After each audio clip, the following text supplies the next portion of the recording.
அனைவருக்கும் வணக்கம். இந்த காணொளியில நம்ம என்ன பார்க்க போறோம்னா, நெறைய பேர் கமெண்ட்ல கேட்டிருக்கீங்க. "ஹால் டிக்கெட் எப்போ சார் வரும்?" அப்படின்னு சொல்லி கமெண்ட்ல கேட்டிருக்கீங்க. ஸோ ஹால் டிக்கெட் எப்போ வரும்? ஸோ அத பத்தி இந்த காணொளியில பார்க்க போறோம். நமக்கு எந்த மாவட்டம் நமக்கு போடுவாங்க? ஸோ அத பத்தி நம்ம இந்த காணொளியில பார்க்க போறோம். அதேமாரி இந்த லாஸ்ட் மினிட்ஸ் நம்ம எப்படி படிக்கணும்? அத பத்தி நம்ம இந்த காணொளியில பார்க்க போறோம். ஸோ அதனால இந்த காணொளிய ஸ்கிப் பண்ணாம பாருங்க. கண்டிப்பா உங்களுக்கு ஒரு பெரிய ஒரு மோட்டிவேஷனா இருக்கும். ஸோ வாங்க நம்ம காணொளிக்கு போலாம். ஸோ ஹால் டிக்கெட் எப்போ வரும்? அப்படின்னு சொல்லி நம்ம எப்படி அனலைஸ் பண்ணலாம்னா, இப்போ பாருங்க கடைசியா நடந்த எக்ஸாம். இப்போ உதாரணத்துக்கு டிஎன் செட்டோடைய எக்ஸாம் பாருங்க. 6ஆம் தேதி நமக்கு எக்ஸாம் ஆரம்பிக்குதுன்னா, 27ஆம் தேதி நமக்கு ஹால் டிக்கெட் குடுத்துருக்காங்க. ஸோ 27ஆம் தேதி நமக்கு hall ticket, admit card release பண்ணியிருக்காங்க. அப்போ 6 எங்க இருக்கு? 27 இது எத்தன நாள் பாருங்க.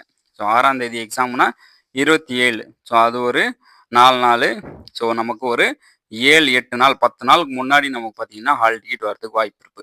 உதாரணத்துக்கு இப்போ நான் 12ஆம் தேதி நமக்கு எக்ஸாம்னா, அக்டோபர் 1, 2 ஸோ இந்த நேரத்தில 2ஆம் தேதி நமக்கு லீவு. ஸோ 3ஆம் தேதிக்கு மேல நமக்கு ஹால் டிக்கெட் நமக்கு அது வரதுக்கு வாய்ப்பு இருக்கு. ஸோ இதுதான் நமக்கு ஹால் டிக்கெட் நம்ம அக்டோபர் 3ஆம் தேதி நம்ம கண்டிப்பா எதிர்பார்க்கலாம்.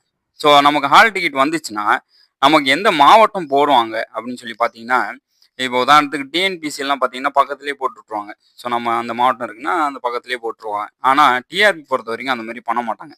ஏன்னா நான் எழுதின எக்ஸாம்ல என்ன பண்ணாங்கன்னா, நான் திருவள்ளூர் மாவட்டம். ஆனா என்ன போட்டது என்ன பண்ணியிருக்காங்கன்னா, காஞ்சிபுரம் மாவட்டம் போட்டிருந்தாங்க. ஸோ அதனால அப்படியே என்ன பண்ணியிருந்தாங்கன்னா, மாவட்டம் விட்டு மாவட்டம் போட்டிருந்தாங்க. ஸோ அதனால இது இந்த மாரி நமக்கு என்ன ஆகும்னா, அ இந்த வாட்டி அதே பேட்டர்ன் ஃபாலோ பண்றாங்களா இல்லையான்னு நமக்கு தெரியாது. ஸோ கண்டிப்பா பேட்டர்ன் ஃபாலோ பண்ணி ஏன்னா டிஎன் செட்டுக்கும் அந்த மாரி தான் பண்ணாங்க.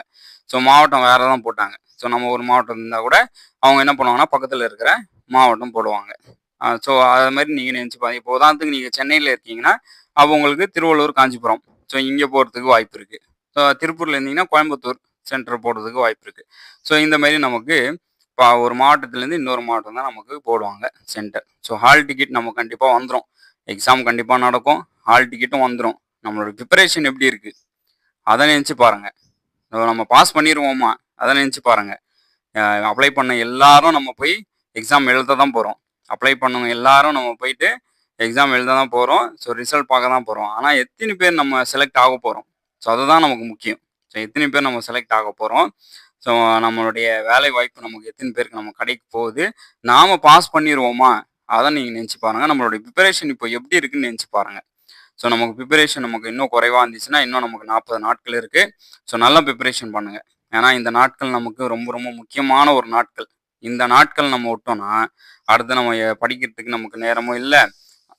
அதுக்கப்புறம் நமக்கு படிக்கிறதுக்கு வாய்ப்பும் இல்ல. அடுத்த எக்ஸாம் சொல்லி நம்ம பார்த்துக்கலாம் அப்படின்னு சொல்லி இருக்காதீங்க. ஏன்னா அடுத்த எக்ஸாம் எப்போ வரும்னே தெரியாது. பள்ளி கல்வித்துறையுடைய நிலைமை உங்களுக்கே தெரியும். அடுத்த எக்ஸாம் எப்போ வைப்பாங்கன்னே நமக்கு தெரியாது. ஏன்னா நம்ம மாணவர்களுடைய எண்ணிக்கை பொறுத்து, ஆசிரியர்களுடைய எண்ணிக்கை பொறுத்து, ஏற்கனவே ஆசிரியர்கள் பார்த்தீங்கன்னா 85,000 முதுகலை ஆசிரியர்கள் ஏற்கனவே இருக்காங்க. ஸோ அந்த பட்டியல்ல பார்த்தீங்கன்னா, நமக்கு அடுத்த நமக்கு எப்போ வாய்ப்பு குடுப்பாங்களா இல்லையா கூட நமக்கு தெரியாது. ஸோ அதனால இதுதான் நம்மளுடைய கடைசி வாய்ப்புன்னு நெனச்சு நீங்க ப்ரிப்பரேஷன் பண்ணுங்க. இந்த 1 மாதம் காலம், இந்த 1 மாசம் காலம் கூட நீங்க நல்லா ப்ரிப்பரேஷன் பண்ணிட்டு போனா கூட, உங்களால தேர்வுல வெற்றி பெற முடியும். நீங்க நல்லா ப்ரிப்பரேஷன் இந்த 1 மாசம் உங்களுக்கு எவ்வளோ தேவைப்படுதோ, நீங்க உங்களால எவ்வளோ ப்ரிப்பரேஷன் பண்ண முடியுமோ, எவ்வளோ ஹார்ட் ஒர்க் பண்ண முடியுமோ, அந்த அளவுக்கு நீங்க உங்கள ஹார்ட் ஒர்க் பண்ணுங்க. ஸோ கண்டிப்பா நம்மளால ஜெயிக்க முடியும். ஸோ ப்ரிப்பரேஷன் டிப்ஸ் ஸோ ஏற்கனவே நான் சொல்லியிருக்கேன். யாரெல்லாம் வேலைக்கு போறீங்களோ, காலையில ஒரு 4 மணி நேரம், ஈவினிங் ஒரு 4 மணி நேரம் படிங்க. ஸோ அதுவே நமக்கு போதுமானது. காலைல ஒரு 4 மணி நேரம், ஈவினிங் ஒரு 4 மணி நேரம். நடுவுல உங்களுக்கு டைம் கிடைச்சா டெஸ்ட் எழுதி பாருங்க. ஸோ டெஸ்ட் என்பது நமக்கு ரொம்ப ரொம்ப முக்கியம். இந்த நேரத்தில நமக்கு டெஸ்ட் நம்ம எழுதுறது ரொம்ப ரிலாக்ஸ் எடுங்க. டிஎன் செட்டா இருக்கட்டும், அதுக்கப்புறமா கேரளா செட்டா இருக்கட்டும், கர்நாடகா செட்டா இருக்கும். இந்த பேப்பர்லாம் டவுன்லோட் பண்ணி ஜெராக்ஸ் எடுங்க. ஜெராக்ஸ் எடுத்து சால்வ் பண்ணுங்க. சால்வ் பண்ணி தான் அதுக்காக தான் நம்ம படிக்கிறோம். அதுக்காக தான் நம்ம இருக்கோம். நம்மளால ஒரு பேப்பர் நம்மளால சால்வ் பண்ண முடிஞ்சுச்சுன்னா, மிஸ்டேக் இல்லாம கண்டிப்பா நம்ம ஜெயிச்சுருவோம். ஸோ அதனால நமக்கு கண்டிப்பா வாய்ப்பு நெறைய இருக்கு. ஸோ அதிகமா ப்ரிப்பரேஷன் பண்ணுங்க. நமக்கு தேவை ஒரே ஒரு வேக்கன்சி தான். எவ்வளோ வேக்கன்சி இருந்தா கூட பரவால்ல. நம்ம எவ்வளோ பேர் எழுதுனா கூட பரவால்ல. நமக்கு தேவை ஒரே ஒரு வேக்கன்சி. அந்த வேக்கன்சி நமக்கு மட்டும் தான். அப்படின்னு சொல்லி நீங்க நெனச்சு பார்த்து ப்ரிப்பரேஷன் பண்ணுங்க. கண்டிப்பாக நமக்கு வெற்றி நிச்சயம். கண்டிப்பாக நம்ம ஜெயிப்போம். ஸோ அனைவருக்கும் வாழ்த்துக்கள்.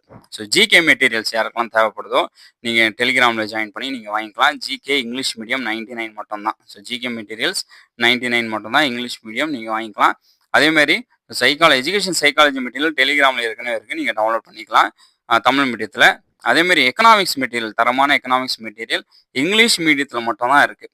ஸோ இங்கிலீஷ் மீடியம் யாருக்கு தேவைப்படுதோ நீங்கள் மட்டும் காண்டாக்ட் பண்ணி வாங்கிங்க. ஸோ தரமான மெட்டீரியல் இருக்குது. இந்த மெட்டீரியல் வாங்கி படித்தா உங்களுக்கு ஓரளவுக்கு மார்க் அதிகமாக, ஏன்னா ஒரு மார்க்கும் நம்ம முக்கியமானது. ஒரு மார்க்கில் போஸ்டிங் போனவங்க கூட நிறைய பேர் இருக்காங்க. ஒரு மார்க்கில் போஸ்டிங் சிவியில் போய் ஒரு மார்க்கில் எழுதிட்டு ஆனால்